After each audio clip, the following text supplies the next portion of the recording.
গাবতলী থেকে রাজশাহীগামী একটি বাসে ডাকাতির পাশাপাশি দুই নারী যাত্রীকে ধর্ষণের ঘটনা ঘটেছে। এ ঘটনায় জড়িত থাকার সন্দেহে বাসের চালক, সুপারভাইজার ও সহকারীকে গ্রেপ্তার করেছে নাটোরের পুলিশ। বড়াইগ্রাম থানার ওসি মোহাম্মদ সিরাজুল ইসলাম জানান, গতকাল দুপুরে বড়াইগ্রামের থানার মোড় এলাকা থেকে তাদের গ্রেপ্তার করা হয়। ঢাকা থেকে রাজশাহীগামী ইউনিক রোড রয়্যালস পরিবহনের বাসটি সোমবার রাত 10টায় গাবতলী থেকে ছেড়ে আসে। পথে গাজীপুরের চন্দ্রা এলাকায় বাসটিতে আরও কয়েকজন যাত্রী ওঠে। পরে টাঙ্গাইল জেলায় পৌঁছালে নতুন ওঠা যাত্রীদের সঙ্গে আরও কয়েকজন মিলে ৮-১০ জনের একটি দল বাসের নিয়ন্ত্রণ নেয়।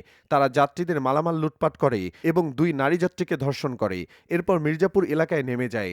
মঙ্গলবার সকালে বাসটি বড়াইগ্রাম থানার মোড় এলাকায় পৌঁছালে যাত্রীরা বাসটি আটকে থানায় খবর দেয়। পরে পুলিশ এসে বাসের চালকসহ ৩ জনকে গ্রেপ্তার করে এবং বাসটি জব্দ করে।